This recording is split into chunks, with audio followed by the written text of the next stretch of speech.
ஆட்ரிக்னு நினைக்கிறேன். ஸோ நிறமாறாத பூக்கள், என்றென்றும் புன்னகை அண்ட் இப்போது அண்ணாமலை குடும்பம். எஸ், ஓகே, ஆமாங்க, ஹேட்ரிக் அடிச்சிடணும். தேங்க்ஃபுல்லாக இருக்குது, ரொம்ப சந்தோஷமாக இருக்குது.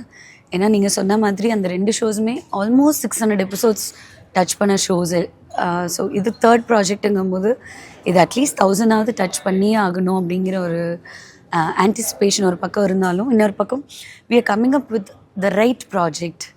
ஒரு சின்ன பிரேக் அப்புறம் வரும்போது ரொம்ப ஸ்ட்ராங்கான ஒரு கான்டென்ட்டோடு வந்திருக்கோம் அப்படிங்கிறது ரொம்ப ஹாப்பியாக இருக்குது. Okay ma'am.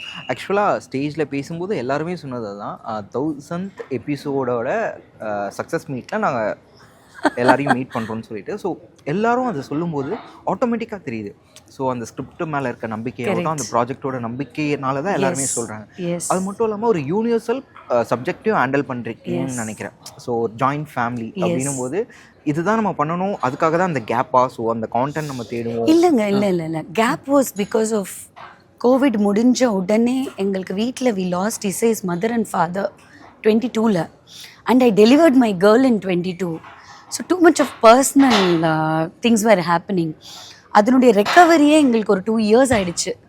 அந்த லாஸை அக்செப்ட் பண்ணி, அவங்க இல்லைங்கிறத அக்செப்ட் பண்ணி லைஃப்பை மூவ் ஆன் பண்ணுறது இருக்குல்ல. நான் ஸ்டேஜில் சொன்ன மாதிரி நான் கூட்டு குடும்பத்தில் இருந்த பொண்ணு. 18 வருஷம் we had 2 people in the house and all of a sudden both of them are not there. Okay.